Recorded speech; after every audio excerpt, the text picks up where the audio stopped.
From Sade's disastrous dog food to Tiffany just signing up for the show in general, or even Tavon thinking he was an executive chef, contestants have made a whole lot of bad decisions on Hell's Kitchen. But the ones I'm gonna go over today are a cut above the rest. Let's start with this time in the heat of the 7th dinner service in Season 5, when Jay Maxwell owned up to a critical error. Who cooked this rice?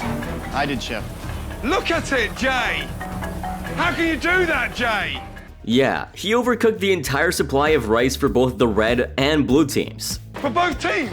Yes, Chef. Oh, This mistake alone significantly disrupted the kitchen's respective workflows and directly impacted the quality and availability of the evening's dishes. do you cook it all in the same pan? Yes, Chef. Oh, fuck me. Consequently, Chef Ramsay had to make the difficult and frustrating decision to remove the risotto from the menu that night. Stop the risotto, yeah? Jay! I can't believe you just screwed the service in both kitchens. And quite expectedly, his teammates chewed him out for this mistake as well. Jay, you're my friend and I like you a lot, but today you fucking suck, man. But guess what? Jay's struggles continued as he sent up some undercooked salmon, which got Chef Ramsay's attention real quick. Look, it's still stone cold, back in the oven. If that wasn't enough, he then had a rough time nailing his timing consistently, infuriating Robert cause he just wouldn't recover. Things didn't get any better, as his next attempt was a burnt disaster, and the one after that was missing the sauce entirely. Hey, bozo, sauce! Come here, you. By this point, Chef Ramsay saw enough, and took Jay to the pantry room for a serious chat, basically warning him that he couldn't keep going on like this. What the fuck are you doing? I'm here, Chef. It's not good enough, Jay. I know, Chef. Despite this intervention, Jay's subsequent attempt to redeem himself by sending scallops to the pass in the blue kitchen turned out to be yet another disappointment. Did I say disappointment? It was a total disaster. The scallops were not only overcooked, but they were completely rubbery. What is that? What is that? Chef Ramsay was forced to make the decisive call to eliminate him from the competition then and there. He gathered the whole team to check out Jay's messed up scallops before kicking him out on the spot. Get out! Out, out, out! Leading up to this major blowout, Jay had been having a tough time in the past few services. The challenge's inconsistency was just not going his way. His recent struggles were just a continuation of the problems that had been plaguing his earlier performances. During the bar mitzvah, while handling the appetizer station alongside Giovanni, Jay served up salads, but made a slip up by dressing 2 when only 1 was meant to be dressed. And Chef Ramsay promptly called him out for it. You're screwing up big time. What's the matter? In the 5th service, he started by cutting his Wellingtons way too early, claiming they were raw, only to discover something totally different. When I cut into that first Wellington and it was raw, cold, my heart stopped. Uh-huh, you heard the man. The famous chef didn't hold back, rightfully calling out Jay for not even checking the oven, making him feel like a total donkey for the blunder. I'm glad you're so fucking laid back about it. As if that wasn't enough, Jay's troubles continued, and this gave birth to my favorite Ramsay song ever, which you should give a listen to. The chicken's raw! Jay! Hell yeah! Chef Ramsay then reminded him of the serious delay in getting any entrees out of the blue kitchen for the past 14 minutes. Do you want to go home? No, Chef. Get a grip! Yes, Chef. But the mishaps didn't end there. When Lacey asked how the lamb was doing, Jay realized that he had completely forgotten her order. He's asking you now what he needs. He doesn't even know. Come on, guys, how long on that lamb? This led to Chef Ramsay completely boiling over, angrily demanding better communication within the blue team. Communicate! Yes, Chef. Yes, Chef. Now, remember, Jay, despite everything, was pretty confident that he didn't need Chef Ramsay's help. I don't need Chef Ramsay's opinion anymore. I've got it. However, here comes an even bigger disaster. Despite feeling confident about handling the risottos due to his supposed experience, Gaurav's execution was a mess. His attempt looked more like some kind of rice soup than a risotto. It's so runny, you can't even spot the rice in there. And yeah, he didn't get much better after that. The next one had way too much pepper, which Chef Ramsay made sure he knew loud and clear. Way too much pepper in there. It's just too hot. It's a risotto, not a vindaloo. I gotta say, his personal preferences definitely weren't in line with Chef Ramsay's standards. Things took a turn for the worse when Gaurav inappropriately stuck his finger into the risotto to taste it, getting caught red-handed by a disgusted Chef Ramsay. We do not stick our fingers in the food, lick it, and then go back inside. I mean, it's not KFC, this isn't finger-licking good here. Anyway, Chef Ramsay made it crystal clear in no uncertain terms that such unsanitary behavior was unacceptable in a professional kitchen.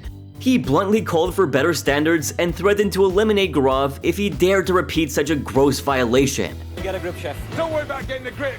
Next time, you're out. Gaurav's multiple blunders with the risotto showcased a lack of finesse in his cooking skills and a stunning disregard for basic kitchen hygiene. Are you kidding me? You gonna not take my risotto just because I checked the rice and then finally clean my finger with my tongue? Either way, his signature dish wasn't good either. Dreadful. What a big disappointment. By the way, have you noticed that both in Hell's Kitchen and MasterChef, Chef Ramsay has been notably tough on contestants who attempt to cook Indian cuisine? It's interesting to note that Ramsay's own culinary journey began in an Indian restaurant. And given his extensive exposure to authentic Indian cuisine through his travels as well, it's safe to say that Chef Ramsay knows Indian cuisine inside out. Now, do you know what that means? He knows whether or not Indians taste for seasoning using their fingers, despite that supposed stereotype. So while a lot of viewers justified Gaurav's approach, I think Chef Ramsay knew better. It's a disaster, man. We all have put finger in the food. We all have done it. I'm curious, did you? Anyway, this reminds me of Mikey's performance during the first service, which was a train wreck from start to finish. It's not done yet. Guys, we need it now, we need it now, we need it now, let's go. His first attempt at the halibut was a complete disaster he'd never really recover from. come here! When it arrived to the pass completely raw, Chef Ramsay lost his cool. There you go. Raw fucking halibut. Shit! Given a chance for a do-over with Scott's encouragement, Mikey had another shot at redemption. But his second attempt at the halibut suffered the same fate. Again, raw fucking halibut. This monumental blunder sealed his own fate, earning him the title of the third person from the blue team to get the boot from the kitchen. Do me a favor. Fuck off. Get out. Up to the fucking dorms. And the dude wasn't happy about it. Oh, Chef Ramsay, you better be prepared for what's coming next. I wanted to fucking slap his ass. Gotta expect the unexpected, right? However, Mikey didn't improve in the next service either, like at all. The rice is fucking crunchy. Yes, chef. His first attempt at the risotto, though full of confidence, fell flat due to how undercooked the rice was. Mikey defended his choice though, claiming that he didn't want a mushy risotto because he hated the texture. However, that excuse didn't save him from the failure of his first dish. I didn't want it, mush. That's one thing I hate in risotto, is mush.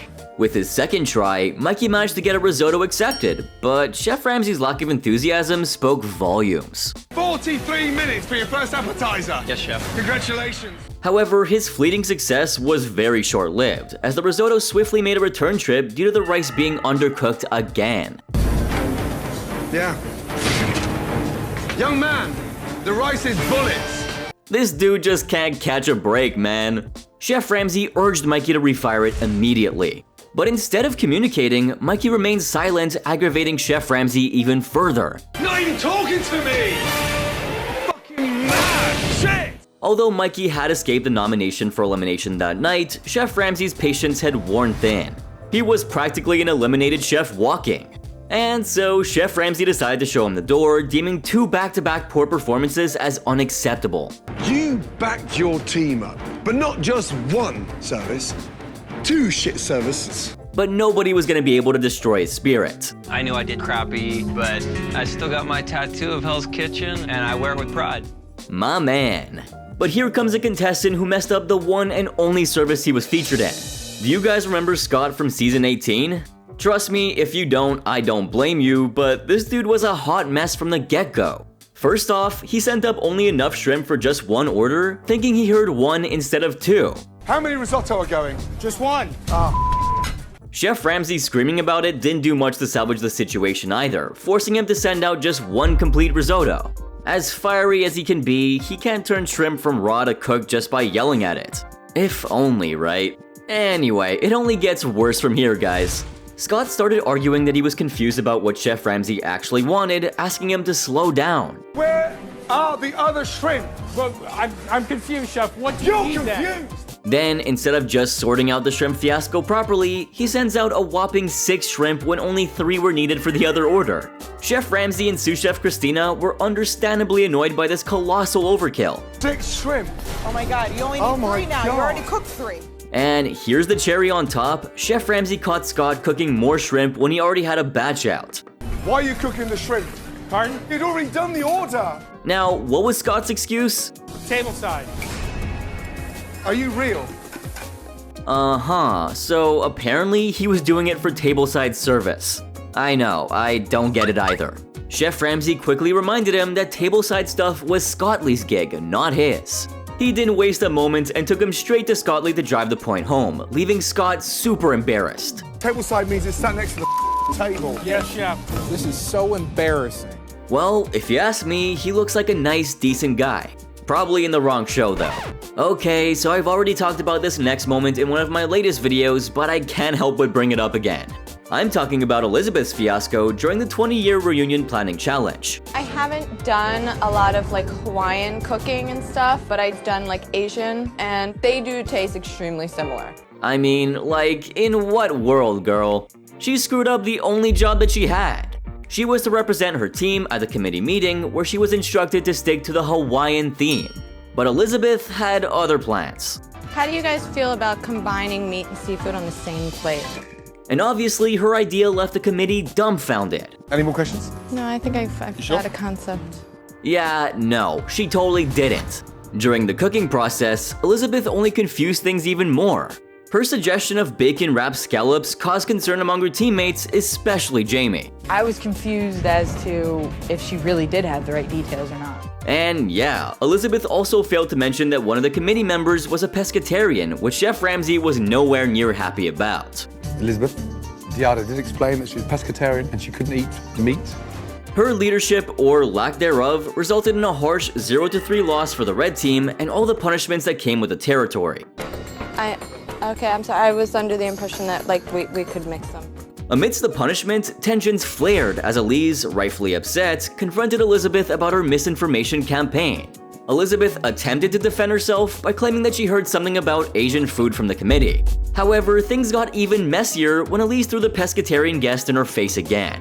This was an old wound that really showed how unempathetic Elizabeth was. I'm not gonna take all the blame for this when we lost by a landslide. Yet, her response fell short again as she hesitated to fully accept responsibility for the errors. I mean, I was laughing at how bad she screwed up. And well, viewers certainly agree. But in more colorful terms, for real, Elise had every reason to let loose on Elizabeth after that flop. I mean, who wouldn't be pissed off, right? Elizabeth just seemed so stubborn for not owning up to it. Honestly, it was a wonder how she made it this far. By the way, how did you like Bonnie's journey on the show? To be fair, I think she made some stupid mistakes, I ain't gonna lie. In the second dinner service, Bonnie was working on the fish station and stumbled by cooking 3 orders of scallops instead of 1. This caused a huge ripple effect that threw off the entire kitchen's workflow. See? I've called 1 spaghetti, 1 scallops, and she's doing 3 scallops. Anyway, moving to the 4th dinner service at the meat station, Chef Ramsay discovered Bonnie's error of slicing the chicken in half before returning it to the pan. Is that just sliced in half there and put back in the pan? This, chef? Oh no, Bonnie, Yes, not chef. that. Her explanation failed to convince Chef Ramsay, and he made it clear how dry the chicken was gonna be because of it. It's fucking lost its texture. Right now, you're all screwing your fucking selves. The situation escalated when Bonnie mistakenly lied about refiring it, intensifying Chef Ramsay's frustration. You're saying yes all the fucking time, yet nothing's done! His reaction resulted in an order for the women's team to collectively regroup and work together just to make up for Bonnie dragging them down. However, both the struggles and the criticism persisted as Bonnie served yet another dried chicken. Look, it's ripped to it's dry. Oh, God. Chef Ramsay found a serving station in disarray, which only added to his mounting frustration and disappointment in the ongoing lack of quality control and organization on Bonnie's part. It's not going anywhere, we're not getting anything out, everyone's fucking sunk. Bonnie's missteps across multiple services were glaring. Her errors with the scallops and mishandling of the chicken really showed her lack of attention to detail. Her messing up the entire kitchen was just cake at that point. Now, in the 6th service, Bonnie hit another snag when her pan caught fire, leaving her uncertain and clueless about how to put it out. And Chef Ramsay had to intervene swiftly, you know, fighting fire with water. Way out of the way. Never walk around with a pan. On fire, you stand back. He took the opportunity to lecture Bonnie on fire safety, emphasizing that stepping back would have been the safer response rather than risking burning down the restaurant like she had. Setting fire to the fucking restaurant, hello? Now she's burning the place down. Still though, it was honestly amusing to watch. But I gotta say, Chef Ramsay's super caring towards his chefs. However, things took a turn for the worse during the prep for the 8th service. Nervous about what was coming, Bonnie made a critical error by mistakenly discarding some perfectly good monkfish, thinking they smelled off. This decision led to a significant fallout as sous chef Marianne rightfully chastised Bonnie for discarding all 23 portions designated for the service. What are you doing? That was all that we have. To add to the whole debacle, sous chef Scott disagreed, stating that the monkfish didn't smell bad at all. Does it smell bad too? Smells like monkfish. Oh my god, I'm freaking out. This misjudgment resulted in a colossal waste of food. And we all know how Chef Ramsay loves wasted food. Imagine if he found out about that. How do you think he'd react? It definitely wouldn't be pretty, I'll tell you that much. Meanwhile, between Melinda's Cappellini and Louise Lamb, there was a lot going on during the opening night of season 6. But don't let it distract you from the fact that Amanda really dropped the ball at the dessert station, messing up the whole team's game. Look at that! It's like a bison's penis! Chef Ramsay spotted a messed up piece of salmon just lying around, and Amanda straight up owned up to it, admitting she screwed up big time by mixing up the freezer with the fridge. I fucked it up. The salmon was my fault. Either way, it forced the team to scratch the salmon off the menu for the night. When sous chef Heather unveiled a backlog of 5 salmon orders waiting, Chef Ramsay sarcastically congratulated Amanda for her great job. Just a super outstanding performance, right? The red team, in the end, were declared losers for not serving any entrees at all. Which I mean, no duh. Amanda found herself in hot water as the red team's second nominee for elimination following Melinda's nomination. When Chef Ramsay asked if she was on board with this decision, Amanda firmly disagreed. Amanda, do you agree with this? I do not agree at all. However, Chef Ramsay wasn't done. He went straight for the jugular, asking Amanda if she finally figured out the difference between the fridge and the freezer. Chef Ramsay never disappoints. Now, let's circle back all the way to season 5. I've talked about Seth's Filetgate to death a ton in the past, but how many of you remember his performance at the fish station in the 4th service? There you go, rubber scallops, yeah? What is that? His initial attempt at scallops resulted in, say it with me now, rubbery and poorly cooked dishes. He drew criticism from both his colleagues and prompted Chef Ramsay to take drastic measures by forcing him to eat what he had sewn. But bro was just goofing around. I didn't have any dinner prior to that, so I was pretty happy to be eating them. He's a glass half full kind of guy, I guess. However, Seth's shortcomings really didn't end there. As the night progressed, he failed to maintain focus and attention to detail, failing to repeat a ticket order called by Chef Ramsay for the blue team. What did I just call out? This lack of attentiveness disrupted the kitchen's flow and indicated a significant lapse in his ability to handle crucial information during the service. I don't know, Chef. No, I know you don't know, because you weren't even prepared to listen. The most concerning incident unfolded when Seth was observed doing this. What is he doing? Wiping his face with a cloth and subsequently using the same cloth to wipe down a pan? I just watched you wipe your face and then wipe a pan. So yummy. This flagrant disregard for hygiene and cross-contamination protocol prompted Chef Ramsay to reprimand him severely. Where's your cooking cloth? I'll have to get my job. How fucking unsanitary. So, could you think of more times when contestants messed up real bad? Don't forget to drop them in the comment section down below. And if you thought this video was crazy, you have to see my next post right here since it's even crazier.